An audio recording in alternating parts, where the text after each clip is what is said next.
Assalamualaikum warahmatullahi wabarakatuh. Izin memperkenalkan diri, nama saya Elina Rahmawati. Saya mahasiswi program studi manajemen PDD S1 Universitas Cyber Asia dengan NIM 2402010200540. Pada kesempatan hari ini, saya membuat video UTS mata kuliah Perekonomian Indonesia kelas MJ401 yang diampu oleh dosen Bapak Joko Suharyanto SEMM CPUD.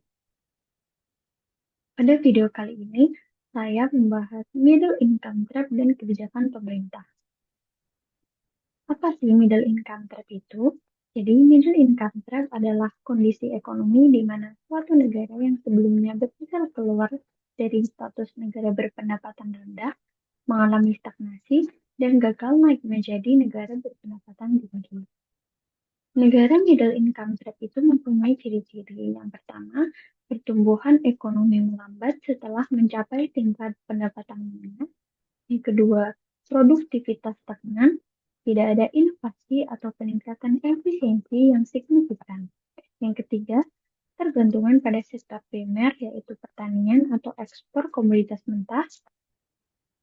Yang keempat, kualitas SDM rendah, terutama dalam pendidikan dan keterampilan kerja. Yang keempat, ketimpangan sosial dan ekonomi meningkat, memperlebar kesenjangan kaya dan miskin. Yang keenam, investasi asing menurun karena daya saing menurun. Penyebab middle income trap. Yang pertama, model pertumbuhan awal tidak berkelanjutan. Negara tumbuh pesat karena upah murah dan ekspor, tapi tidak bertransformasi ke ekonomi berbasis inovasi.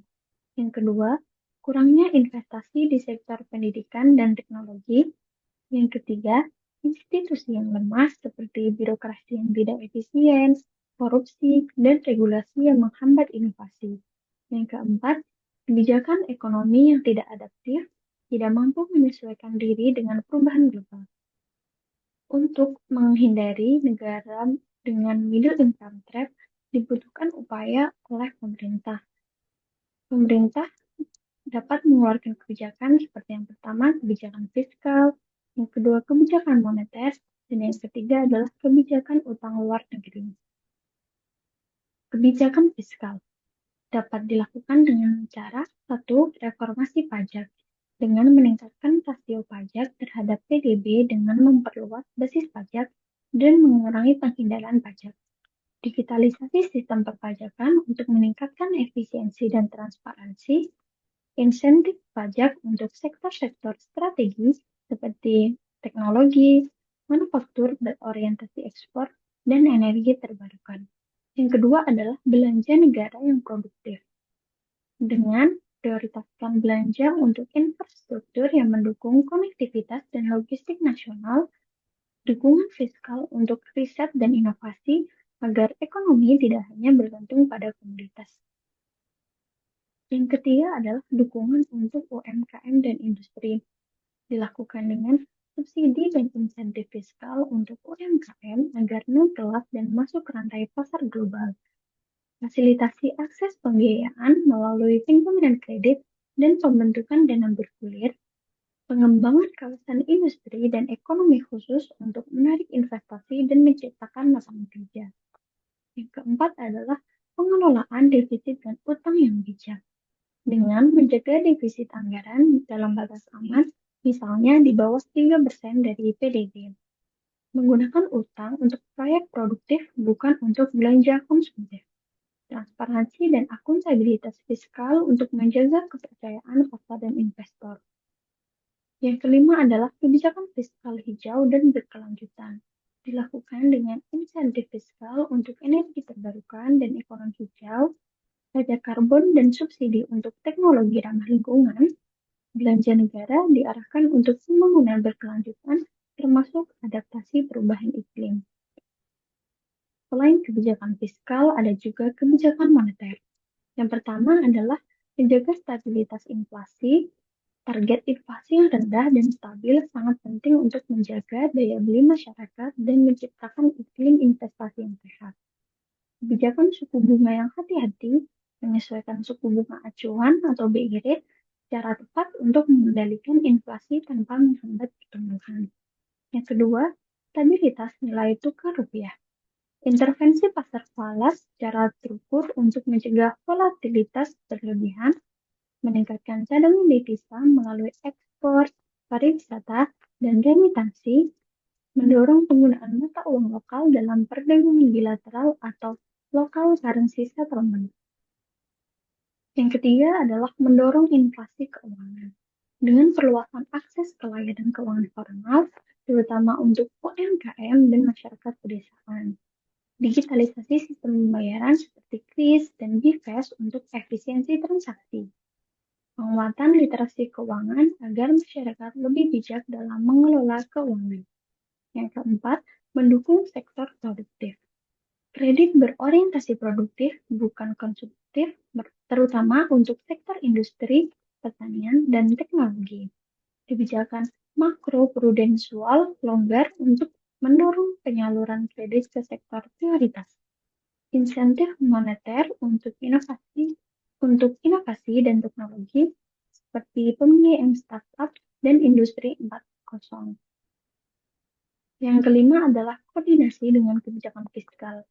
Sinergi antara Bank Indonesia dan Kementerian Keuangan untuk memastikan kebijakan tidak saling bertentangan. Stabilisasi siklus ekonomi melalui kebijakan kontrasiklus. Yang keenam adalah responsif terhadap tantangan global. Kebijakan adaptif terhadap gejolak global seperti suku bunga The Fed, harga komoditas, dan ketegangan geopolitik.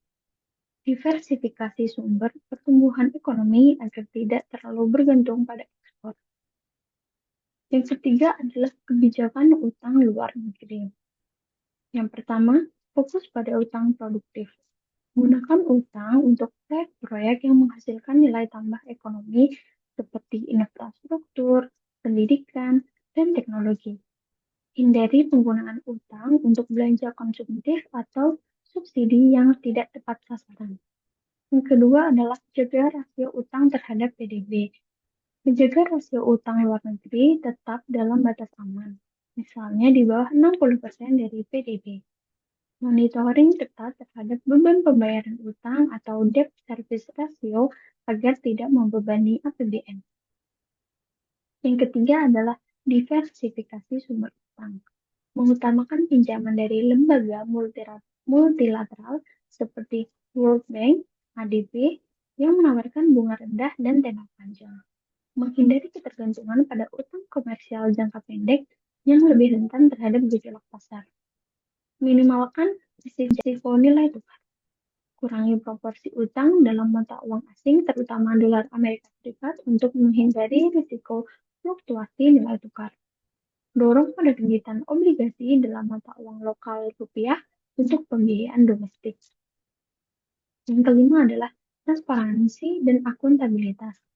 Publikasi rutin data utang luar negeri agar masyarakat dan investor dapat memantau, audit, dan evaluasi proyek-proyek yang dibiayai utang untuk memastikan efisiensi dan dampak ekonomi. Yang keenam adalah keterkaitan dengan strategi pembangunan. Utang harus selaras dengan rencana pembangunan jangka panjang seperti RPJMN dan visi Indonesia Emas 2045. Prioritaskan sektor-sektor strategis seperti industri hilirisasi, energi terbarukan, dan digitalisasi. Sekian penyampaian dari saya. Mohon